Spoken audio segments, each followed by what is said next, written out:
The state government has reacted to the video clip in circulation where a man refused to allow his son, who just returned from a trip outside the state, into his house until he had been isolated. The state task force commended Femi Adeoye for refusing to cover up his son's travel history and for denying him access into the house without confirming his COVID-19 status.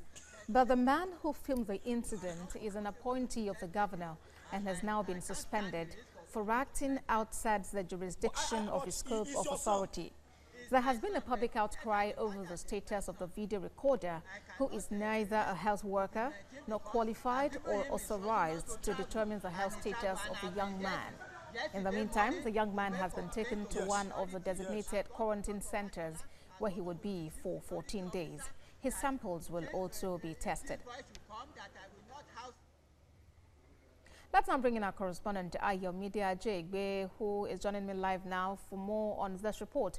Ayomide, the father in this viral video is receiving commendations from different quarters about what some have tagged heroic act. What more do we know about this particular incident? Well, Bosode, thank you very much. Let me first of all say that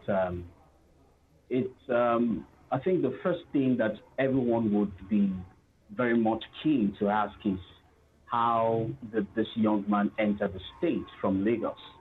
Because if you look at it, there is a lockdown, interstate lockdown. And in that viral video, the young man said he spent about 12,000 naira to get into the state from Lagos to Ekiti. On a normal day, if there is no lockdown or no COVID-19, it should have been 2,500. Now, that means this is it contravenes the law by, defying the lockdown order. And of course, one will wonder that the person who is also a security official, who is an appointee of the governor, will be interested in knowing how he got into the state and probably apprehending some of the people that came with him. But unfortunately, he made light of the situation, which has led to his suspension.